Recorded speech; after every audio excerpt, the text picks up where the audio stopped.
In this screencast, we're going to look at a brief introduction to probability. It's going to be pretty jam-packed, but let's see what we can do. A large jar has 10 red marbles numbered 1 through 10 and 20 blue marbles numbered 1 through 20. So there they are. If you choose a marble from the jar at random, what's the probability that the marble is red? Well, you can probably figure that out. There's 10 red marbles, 30 total, 10 divided by 30, or about 0.33. We simply count the number of equally likely outcomes, that's the 30 marbles.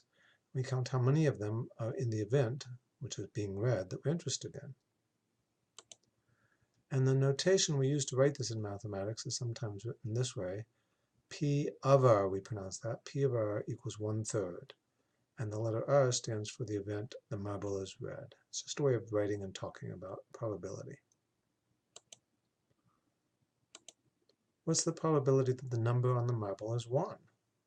Well, again, we can just look at it and see there's 2 1s, 30 marbles, it's 2 and 30, or about 0.067. What's the probability that the marble is red and has the number 1 on it? Well, that's easy. There's only one red 1, so it's 1 out of 30, or about 0.033. What's the probability that the marble is red or has the number 1 on it? In math, the word or means what we call the inclusive or. We say A or B happened if A happened or B happened or both. Notice that at a restaurant, if you can have a side of mashed potatoes or French fries, they don't mean the inclusive or. You can't have both. You have to choose. But in mathematics, or means one, the other, or both. Now we can answer the question. 10 red marbles and an 11th marble which has the number 1 on it, the blue one. So the answer is 11 out of 30, or about 0.367. Now some people are tempted to say that since there are 10 red marbles and 2 marbles with the number 1 on them, the answer should be 12 out of 30. Just add the 2 separate probabilities together. But if you do that, you're counting the red 1 twice. It's only 1 marble. So as the general rule, to find the probability of A or B, you add the probability of A to the probability of B, but then you subtract the probability of them both happening because that's the overlap, and you don't want to count it twice. Something that's in A and B, you don't want to count it once with A and once with B. So here's a general rule for OR. Example, roll an ordinary die. What's the probability that you get a multiple of 3 or an even number? Well, there's 2 multiples of 3, namely 3 and 6. So the probability is 2 out of 6. Roll a die, there's 6 things that can happen. 2 of them are multiples of 3. And 3 of them are even numbers, so 3 out of 6 for probability of just being even.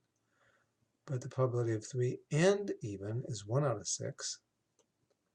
A multiple of 3 and even is 1 out of 6, because only 6 is a multiple of 3 and even. So the probability of multiple of 3 or even is 2 out of 6 plus 3 out of 6 minus 1 out of 6, which is 4 out of 6, or 2/3. And that's easy to see if you just look at all the things on a die. 2 is even, 4 is even, 6 is even, and then 3 is a multiple of 3. So those 4 things would count as multiple of 3 or even.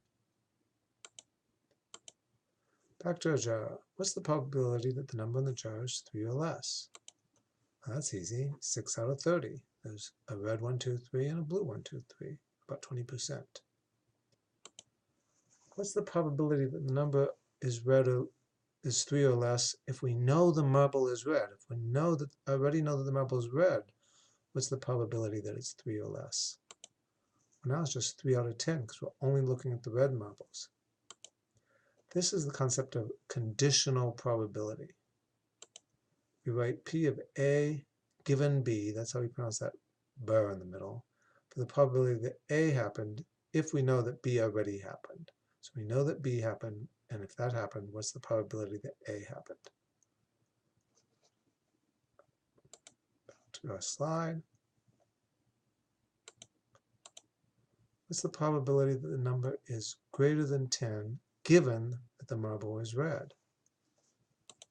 Well, 0. If the marble is red, the number can't be greater than 10. What's the probability that the number is blue given that the number is less than 5? Well, if you look at the numbers that are less than 5, half of them are blue, namely the blue 1, 2, 3, and 4. The others that are less than 5 are the red 1, 2, 3, and 4. So it's 0.5, 50%. What's the probability that the number is blue given that the number is greater than 12? Well, if we know the number is greater than 12, it has to be blue, so the probability is 1, or 100%.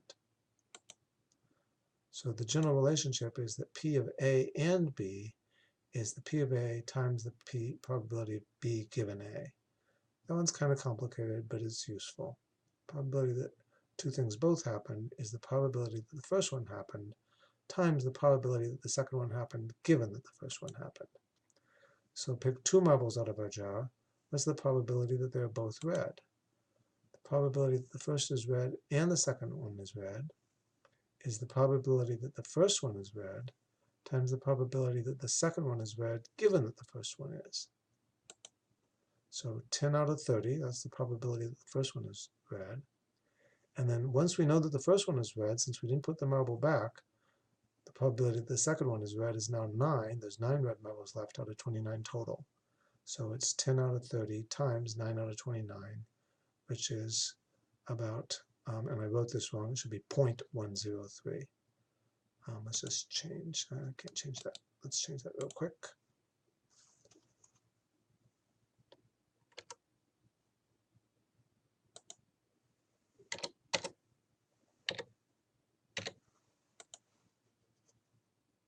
Okay, 0.103.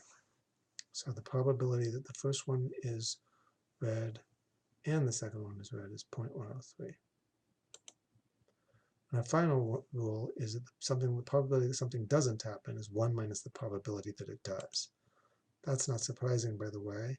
I tell you there's a 30% chance of rain, then there's a 70% chance it doesn't rain. You roll a die. What's the probability that you don't roll a 6? Well, the probability that you do roll a 6 is 1 out of 6. So the probability that you don't is 1 minus 1 out of 6, or 5/6, 0.83. You flip a coin 3 times, so what's the probability that you get heads on all 3 flips? Well, the probability that the first one is heads is 1/2. Given that the first time it was heads, the probability that the second one is heads is also 1/2, doesn't change. Given that both of those things happen, the probability that the third one is head is also 1/2. So it's 1/2 times 1/2 times 1/2 by our AND rule, or 1/8. And the probability that you get at least one tail means you didn't get 3 heads. So it's 1 minus 1/8, or 7/8. So those are some of the major ideas of probability. It's a lot, but that should be enough to get you started.